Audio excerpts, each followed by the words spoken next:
Ya, selamat pagi anak-anak. Selamat berjumpa kembali dalam pembelajaran online.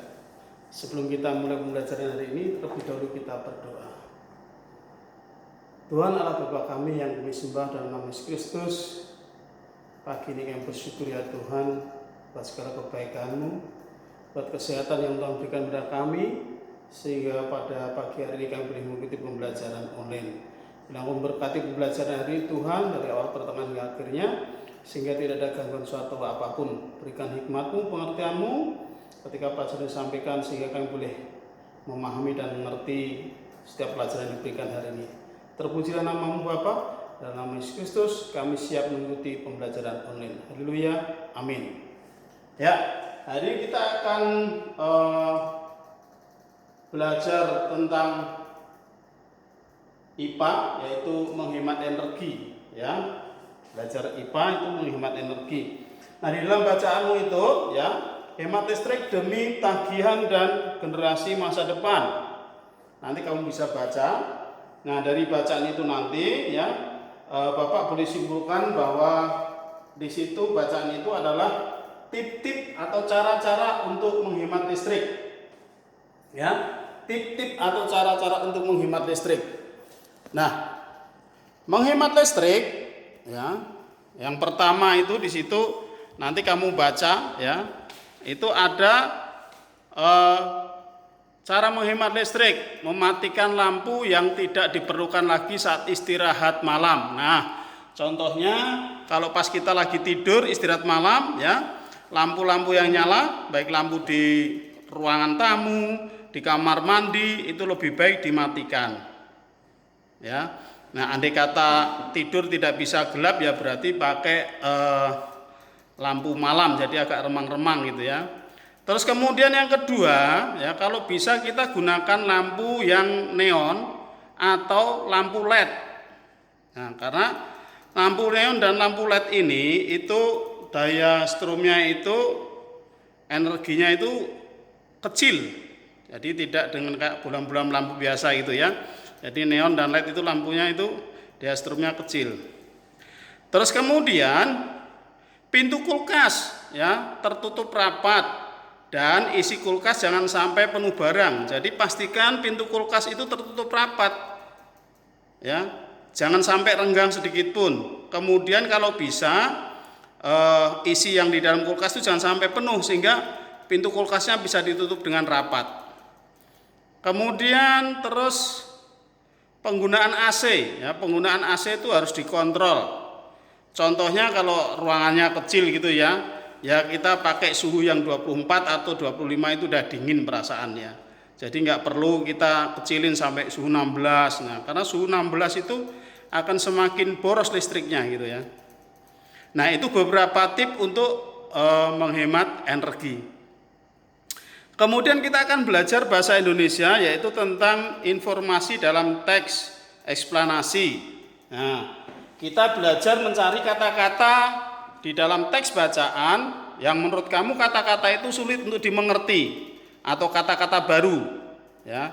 Terus kemudian nanti kamu mencoba mengartikan kata-kata yang sulit itu. Caranya bagaimana? Caranya bisa lihat di internet, ya. Nanti tanya sama Kamus Besar Bahasa Indonesia, nanti akan ketemu pengertiannya.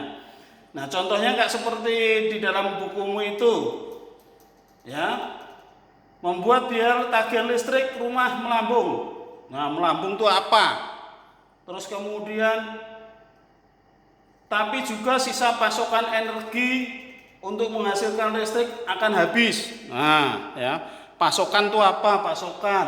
Nah, nanti coba dicari lagi yang menurut kamu agak sulit, kemudian kamu cari artinya di Kamus Bahasa Indonesia, kalau enggak di internet ada, ya, atau di Google.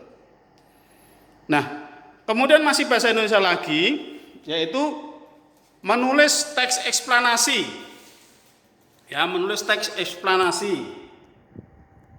Nah, dalam menulis teks eksplanasi, ya, khususnya ketika kita menulis sebuah karangan eksplanasi, ya, kita harus menggunakan kalimat yang efektif dan ejaan yang benar.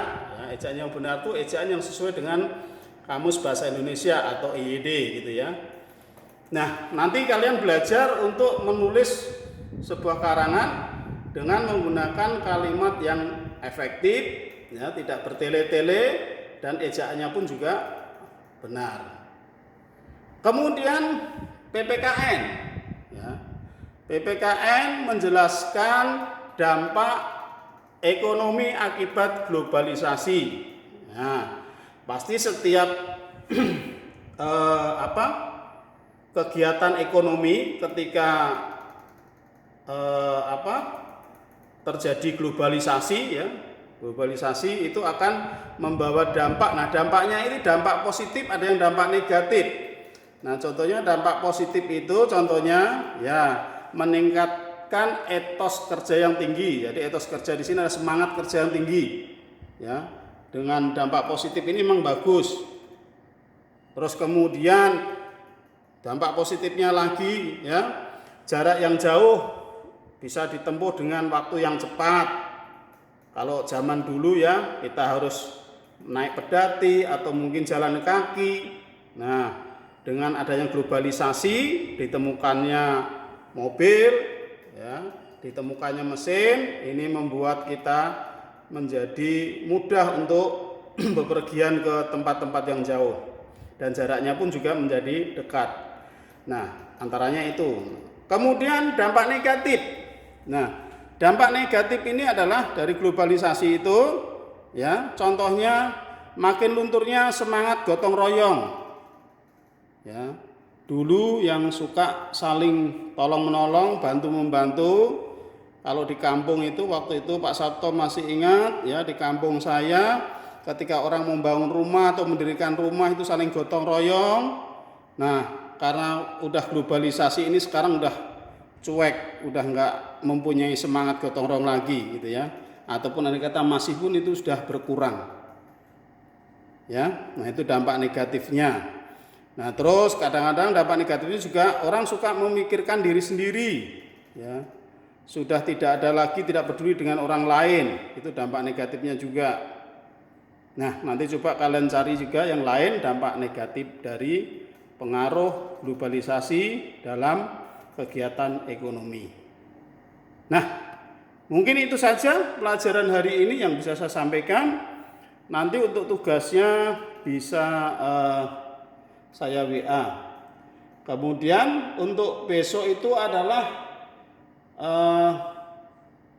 hari Jumat itu pengumpulan terakhir, ya, pengumpulan terakhir untuk tugas yang hari Senin atau Selasa saya yang berikan kemarin, ya. Nah, itu saja. Selamat mengerjakan, tetap semangat, jaga kesehatan. Tuhan Yesus memberkati.